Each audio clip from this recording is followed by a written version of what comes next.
Hello and welcome to the Monday podcast. Today we took a trip on the U-Bahn to the end of the line in Oberursel-Hohemark, and things didn't go quite according to plan. First we missed the train up, and once we got there it started raining.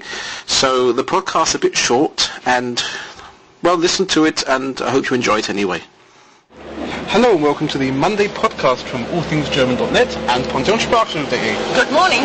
Well, today it's noisy again. Today we're at the U-Bahn station, Rosengärtchen. We're going to Hohemark. We're going to talk about the U-Bahn. Right. And where it used to go to. First of all, we need some tickets. So, you're going to start? Okay, let's see. The number for Hohemark? 5126. Einzelfahrt. That's 140. Okay, the train is coming. Gosh, hurry up. Hurry up. Hurry up, machine. Oh yeah, I see it. And a ticket. Okay. Your ticket? Yep. It's coming. It's coming. Okay, you can again? put your money in. All right. I can't. It's not letting me yet. Going. Yeah. We've seen that before. So we've got our tickets, so we've missed the train.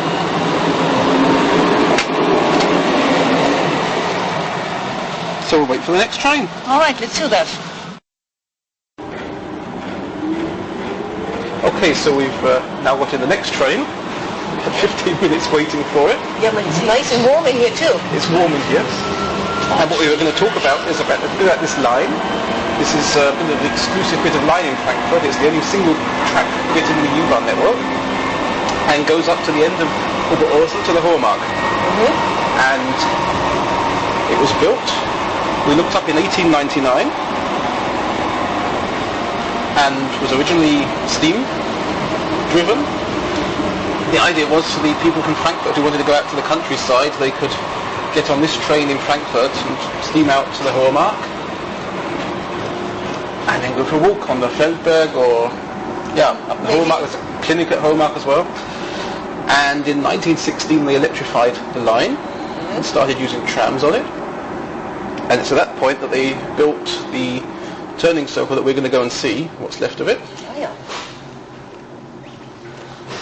And that was used up till the 80s. And for about 1970 onwards they started putting the U-Bahns in, which are much bigger than the trams, and made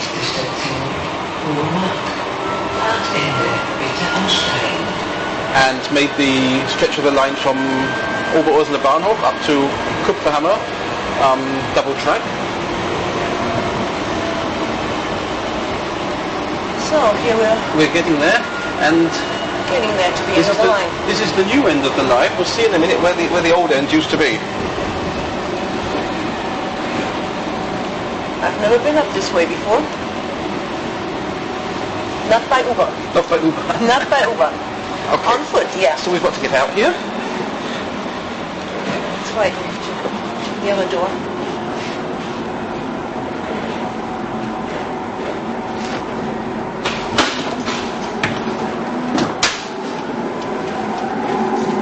Here we are. Here we are.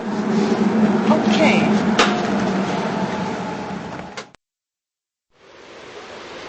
Okay, so we've crossed the road to what is now, this is the track bed we're standing on. Oh yeah, looks like a lot of gravel now. Yeah, this is the track bed from the old station, and you can see here on the right hand side used to be the platform. Oh yeah. And so the trains would come up in the not steam days, you'd think this is steam, but like I say, it's after the electrification. So the tram would come up here, wait at the level crossing, and they'll come up to where we're standing, and this was the station where people would get out. It would then go off round the circle here, over the bridge, round the stream. And you would cross the stream. It crosses the stream. Okay. As far as I know, it's the only one of these turning circles in Frankfurt. There's still some left in Frankfurt that has bridges in it. So and we can hear the stream. We can hear the stream. It would come back down here past the restaurant, and over there, which is absolutely nothing left now to see, other than it looks like a driveway in, is where the people would get back in again and go off to Frankfurt. Okay. Now, when the U-Bahn started up, they changed the direction of the circle. So the U-Bahn was coming up here and was going in over there on the driveway, past the restaurant. So it started going clockwise. It started going clockwise. People would get out over there and they would get in here. Oh, actually no, that's counterclockwise. Sorry, it was going counterclockwise. Yeah, then, okay. Yeah, We're going counterclockwise. So, certainly when I first moved here, and I remember this, people were getting off even on the other side before the level crossing, because the loop was closed. The loop was closed in 1986. 1986, okay. And so that side of the loop that we're looking at, which is all grass now, was closed down, and the bit we're standing on was still the platform.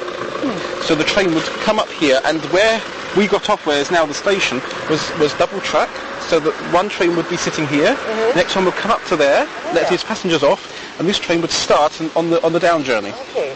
And once he's clear, they would come up over here. And this was a manual level crossing. The drivers would get out, turn the key to make the level crossing work. But they do at Kupama nowadays.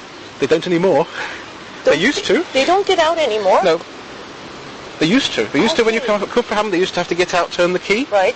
And since they've redone this and it's got new signalling to come up, so it can be proper double track, there's new signalling and this is all automatic. Okay. Okay. There are some, if you look on the stretch down, we'll see this another day, at the main station when it goes off to Bommersheim, there are some of these key turns left. They have them in front of the level crossings in the height of the window. Okay. So that if the level crossing isn't working, they can operate it manually. But Kupferhammer isn't, as far as I know. It may still have the manual turn on it, but they don't use it anymore. Right. So it's going to rain. Yeah, it usually rains on Mondays. It rains Mondays. Why does it rain on Mondays? You can keep a calendar on that. Anyway, so when I first came to Germany to live in Oberursel, 1993, I came up here and saw this in action, and I wasn't here long, and in September that year they actually closed it. They closed this part, took up the level crossing, moved the end station to where we just got out in a provisional sort of concrete block form, and that's how it stayed for about 10 or more years, but they only rebuilt it in the modern form we've seen. The reason being, they wanted to put this new road formation in to build the bypass, and it made one level crossing less to look after. Let's open an umbrella now. Oh gosh, it's done before.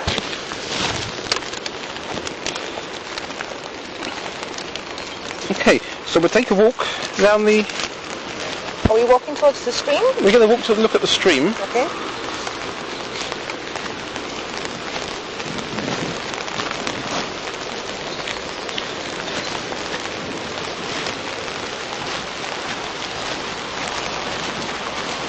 So you can see what's left of this. Here's the bridge. Here's the bridge where the track will go over this side. I'm not sure where it is over there, even if it's there still. All the new housing, yeah. Fairly. I'm fairly certain when I first came out here, the tracks actually still went round here. I'm not sure if they were laid down over the other side, but the track certainly went back over the stream to a certain extent.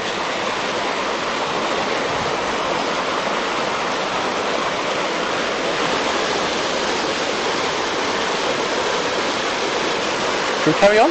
Yeah, sure. Okay, it's getting muddy.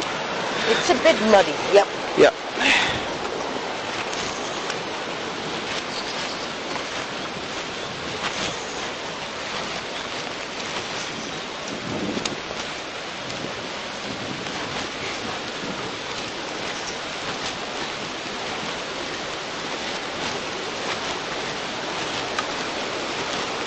So as you can see, the other bridge has gone. You can see that the foundations of this bridge, but obviously that was not in use for a long time. That was almost 7 years not in use before the other station closed. So there's a lot of water today in that river. Oh, and there is some slight flooding in some of the housing areas down there. Okay. So we'll go back then.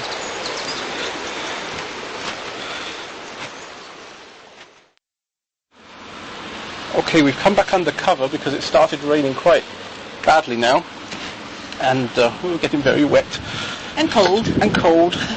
So just to talk about the U-Bahn a bit more, it's well used, this line, isn't it? It is, especially the end of the line. A lot of people use it just to continue their little day's journey up to the Feldberg, which is a very popular place to go. There's buses up as well, so those that don't want to walk up, it's quite a way up. there's buses that go from here where we're now standing. Buses and some At the end of hiking the line. trails, and people continue on with their bicycles. They like going up on the bicycles, yeah. You can bring your bike onto the U-Bahn, and it's a very nice area. I mean, we're so close to Frankfurt, like by air, it's about 16 kilometers or something like that. Yep. And yet we're really close to nature as well. But in the other direction, a lot of people use it to get to work or to school. They do commute a lot too, yeah. I've been in it in the mornings at 7, 8 o'clock, and it's full. It fills up down to about Stadtmitte, then a lot get out to the schools, Right. then it fills up again all the way down to Frankfurt, and it remains full until at least Hauptsache. We'll talk about that another day when we go that direction. Sounds good. Okay, so keep the post coming, and the emails coming, and the comments coming. That would be good. That would be good. And we'll be back next week. Yeah, and have yourself a good week. And we'll be indoors next week. That's right. We've Try tried something else. Okay, bye. Bye.